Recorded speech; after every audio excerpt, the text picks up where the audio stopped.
So today's question comes from Raymond, and he asks, how do you know if you have found the one that God has chosen for you? Well, Raymond, I'm not sure if you're going to really like the answer I'm going to give, but I have to share it because it's my truth. Whenever I hear a question or a statement like that which involves the word God, for example, it gets me a little bit cautious. I feel a little bit cautious because I don't believe personally that there is somebody or something outside of myself that chooses for me on my behalf. So I don't personify God as a thing or an entity that somehow has directive power over my life. God is life itself. It is consciousness. It is a part of me, of course, as it is a part of you, but we're all interconnected, and it's the interconnection of everything that is God. It's that internet of global intelligence and soul wisdom of all of us combined. It is that collective consciousness, and it doesn't have an agenda for us in that sense. I have the freedom, the free will to direct and choose my life by following my heart. Now, of course, I'm aware that I have a soul that is an extension of me that has an intelligence and may have its own agenda around what it wants in terms of where I'm going in my life, and it might bring certain people to me for my evolution and for the experience that I've come here to experience. So that I get. And of course, one of those things could be the partners that we attract, could be divinely inspired through following our own soul wisdom.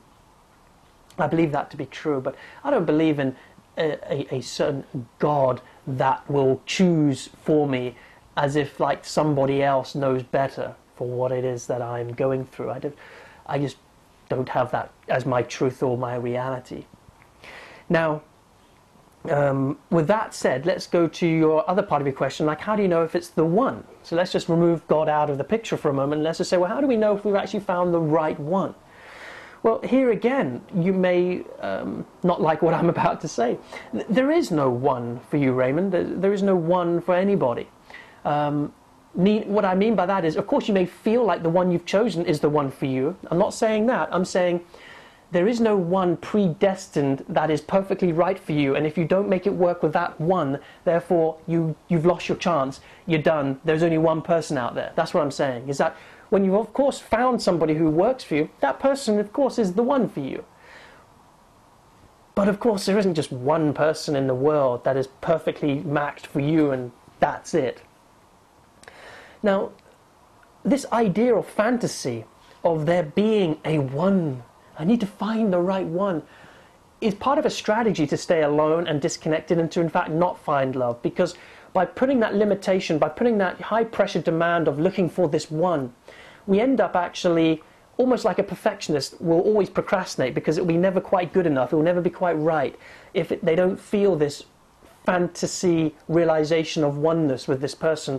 They won't choose to enter a relationship with them, and therefore it keeps them out of relationship, or it does something else. That fantasy of finding the one often attracts somebody that elicits a romantic infatuation. Often you hear people going, oh my God, he's in, I feel like I found the one, this is the one, I feel like I've known him all my life, I've just met him and we just spoke for 10 minutes and there was just this instant connection and I just felt like I knew him, he was so familiar to me. And often we buy into that kind of soul sudden realization as thinking this is the one, when in fact that's very rarely the one. That's usually a romantic infatuation that's generated through a psychological imprint of parental love. That is romantic infatuation where you feel a sudden instant familiarity with somebody, where you suddenly feel, oh my God, you feel like you've known him forever. It's a psychological illusion. The reason why you feel it's so familiar is because it is familiar. It's a psychological projection of love that you're yearning for from your parents. Yeah? And therefore the imprint of damage that occurred through ruptures in childhood bonding get built into a romance program in your mind that then gets projected out, and we then attract people who initially feed us this illusion that, oh my God, these are the ones that will give us the love that we need.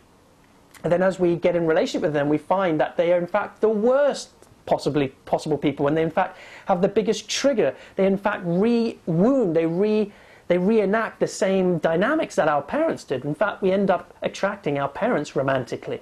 That's just the way that it is. And it's kind of funny in one way. But if you don't realize that, if you start pretending that you think, oh my God, no, this is something that's the one, we're living in an illusion, and you're with, unfortunately, playing the game of denial in that moment. You will ultimately know if the one is for you through the discernment. That is, to find out the difference. You need to have such good internal awareness with this that you need to know the higher wisdom of your soul, and you need to discern between that and your heart, being open for them and really genuinely feeling love for them, and also your biology. How much of your romance is really coming from this infatuated, damaged place? How much of it is coming from your sexual charged polarity place of just needing that chemical fix? How much of it is coming from a deep love from the heart, and how much is it coming from a soul's agenda of meeting? You know, there's 4 different influences to every single meeting. There's the soul component of you coming together.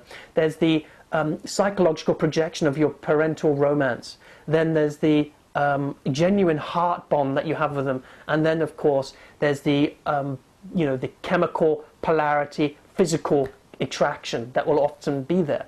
Now, often all 4 of those components are present at the same time, and so then we're wondering, well, how do we know if this person is right for us? Well, you need to be able to discern and be able to tell all 4 of those frequencies in every given moment. Most people can't do that.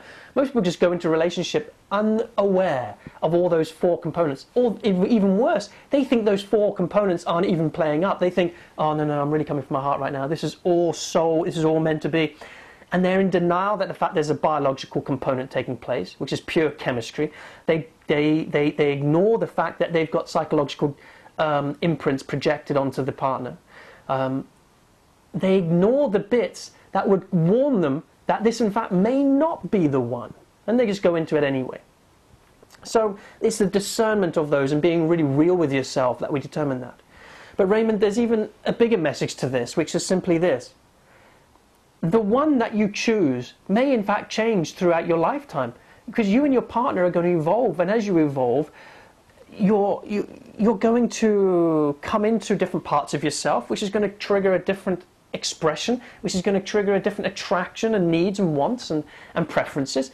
And you may find that you outgrow each other, or you just move on, and that one that you're with is no longer the one, and you find somebody else. Now, I'm not being flippant. I'm not saying you should just be flipping from one person to the next person to the next. I'm just saying that a lot of people have this idea that it should be one forever. It's an old institution that has not succeeded.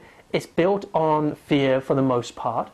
And I'm not talking about having open, really easy relationships where you just move from one person to another where there's no commitment or promise. I'm just saying that a lot of people stay when in fact the love is gone, and those partners aren't even really wanting to be together, but they're staying out of some sense of obligation, some sense of conditioning, some sense of cultural story that they're buying into. And I just don't feel that it serves intimacy.